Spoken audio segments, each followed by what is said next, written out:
The 4 arms of a Wheatstone bridge have resistances as shown below. ठीक है, तो यहाँ पे बनाते हैं. ये है 10 ओम, ये वाला है 2 ओम, ये है 5 ओम और ये भी 10 ओम. A galvanometer of 5 ohm resistance is connected across BD. तो गैल्वेनोमीटर जो है वो 5 ओम रेजिस्टेंस है. And a potential difference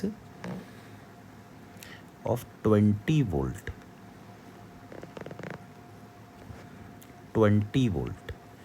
is maintained across AC. Consider the following statements about this circuit. तो पहला है कि गैल्वेनोमीटर में कितना करंट है, फिर है कि D और C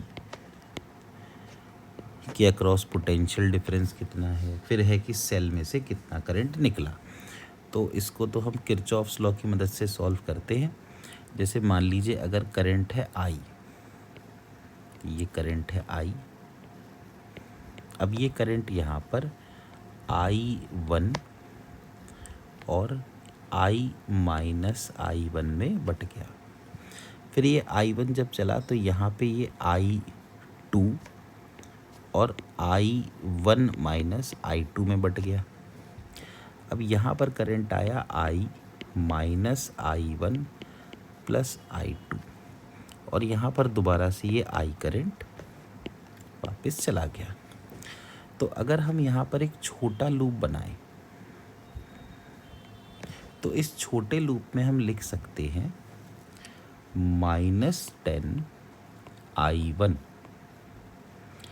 -5 I2 plus 5 I minus I1 is equal to 0.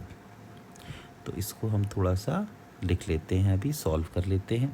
-10 I1 -5 I2 plus 5 I minus 5 I1 is equal to 0.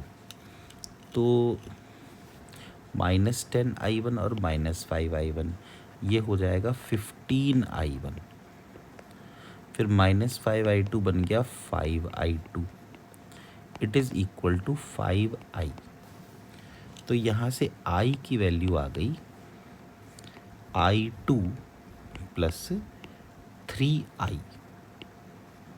ये तो एक इक्वेशन आ गई.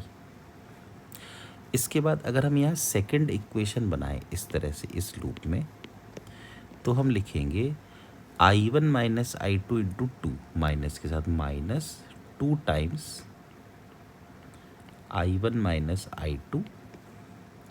फिर और आगे चलें तो हम यहाँ 10 ओम का देख सकते हैं जिसमें करंट है I minus I1 plus I2. तो plus 10 into I minus I1 plus I2. और फिर एक 5 ओम का रेजिस्टेंस है जिसमें हमारा डायरेक्शन और करंट डायरेक्शन उल्टा है. तो plus 5 I2 it is equal to 0. तो इससे क्या बनेगा, इसको सॉल्व कर लेते हैं. -2 I1 plus 2 I2 plus 10 I minus 10 I1 plus 10 I2 plus 5 I2 is equal to 0. तो इसमें अगर I1 के टर्म्स देखें तो -2 है और -10 है, तो -12 I1 हो जाएगा. तो इधर लिख देते हैं 12 I1.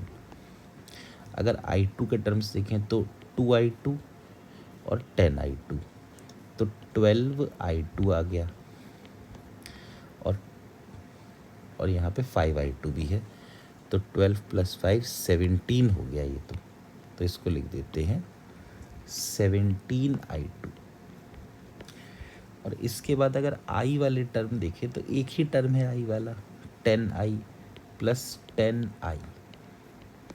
तो एक ये दूसरा इक्वेशन हो गया.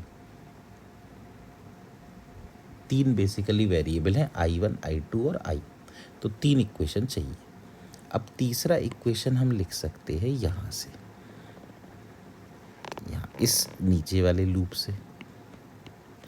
तो अगर इस नीचे वाले लूप से हम लिखें तो हम लिख पाएंगे, पहले तो ये 5 वाला है जिसमें I माइनस I1, तो -5 I माइनस I1।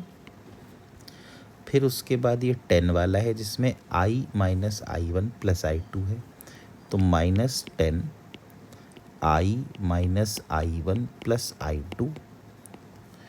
और उसके बाद ये बैटरी है 20 वोल्ट की, प्लस 20 इज इक्वल टू 0।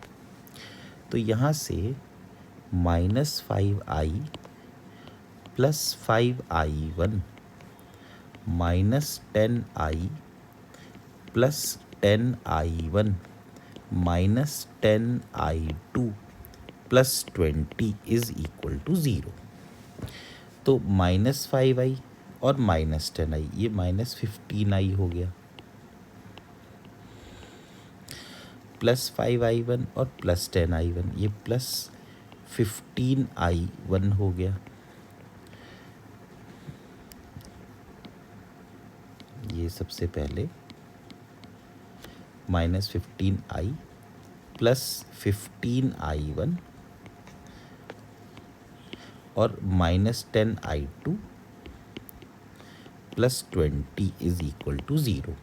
तो ये बन गया 20 plus 15I1 is equal to 15I plus 10I2।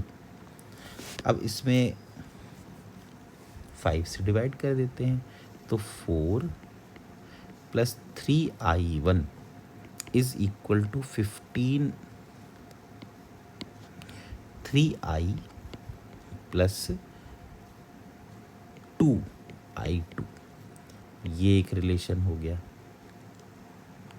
तो अब हम क्या करते हैं, जैसे कि हमें I की वैल्यू पता है 3I1 plus I2, 3I1 plus I2, तो हम इन दोनों इक्वेशंस में I को I2 प्लस 3I1 रख देते हैं। जैसे कि अगर हम ये पहला इक्वेशन लें 17I2 प्लस 10, और जो I है वो उसको लिख देते हैं I2 plus 3I1, it will be equal to 12I1। तो इसको सॉल्व करके देखते हैं, तो 17I2 plus 10I2 plus 30I1 is equal to 12I1। तो ये बना 17 प्लस 12, तो 27I2 हो गया, इज इक्वल टू आया -18I1। तो इसका मतलब ये हुआ कि अगर हम I2 को लिखना चाहें तो हम इसको लिख सकते हैं -2/3I1, ये I2 हो गया। अच्छा, अब I की वैल्यू थी I2 प्लस 3I1, I की वैल्यू थी I2 प्लस 3I1, तो यहाँ से I बन गया -2I1/3 प्लस 3I1, इसका मतलब 3 3 ज़ा 9 और 9 माइनस 2 7I1/3, ये I की वैल्यू आ गई। तो अब I2 हमें I1 के टर्म्स में मिल गया और I भी I1 के टर्म्स में मिल गया। तो ये जो रिलेशन है 4 plus 3I1 is equal to 3I plus 2I2, 3I plus 2I2। यहाँ पर हम सबको I1 के टर्म्स में लिख देते हैं। 4 plus 3I1 is equal to 3, I कितना है 7I/3 प्लस 2, I2 कितना है -2I1/3 I1 के टर्म्स में। तो 4 plus 3I1 is equal to, ये 3 कैंसिल हो गया, 7I1 माइनस 4/3I1। तो 4 इज इक्वल टू 7 माइनस 3, तो 4I1 -4/3 I1।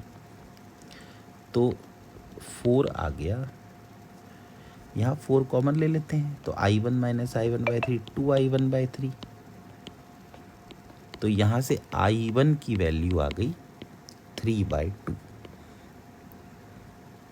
तो I1 मिल गया 3I/2। I कितना है 7I1/3, तो I है 7I1 7/3 इंटू 3/2 यानी कि 3.5। और I2 मिला -2/3 इंटू 3/2 यानी कि -1। तो हमें सारी वैल्यूज़ मिल गई। तो इसका मतलब बैटरी से जो हमने माना था कि कितना करंट निकल रहा है I, इस I की वैल्यू हमें मिल गई अब 3.5। मतलब कि बैटरी से जो करंट निकला वो 3.5 एम्पियर निकला। तो आर ऑप्शन इज करेक्ट।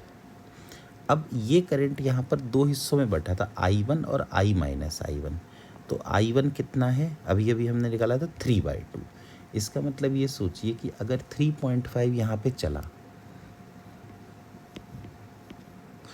तो 3.5 में से यहाँ पे 1.5 गया, तो यहाँ पर कितना गया 1 गया, 2 गया, ताकि टोटल 3.5 हो जाए। अब ये जो है इसमें से I2 कितना आया, देखो I2 की वैल्यू हमने जब निकाली थी तो वो थी -1। इसका मतलब जो हमने डायरेक्शन माना था वो गलत था। तो यहाँ 2 में से 1 इसमें जाएगा और फिर 1 इसमें जाएगा। ऑब्वियसली 2 अगर यहाँ से आ रहा है तो अब 1 और 1.5 मिलाकर यहाँ पर 2.5 एम्पियर लगा देंगे। तो गैल्वेनोमीटर में से 1 एम्पियर जा रहा है, तो P गलत हो गया। अब ये कह रहे हैं potential difference in arm DC। ये है, देखो करंट जा रहा है 1 और रेजिस्टेंस है 10, तो 1 × 10 करके 10 वोल्ट आ गया। इसका मतलब ये आ गया 10 वोल्ट। तो Q और R सही हैं, तो आंसर हो जाएगा only Q and R are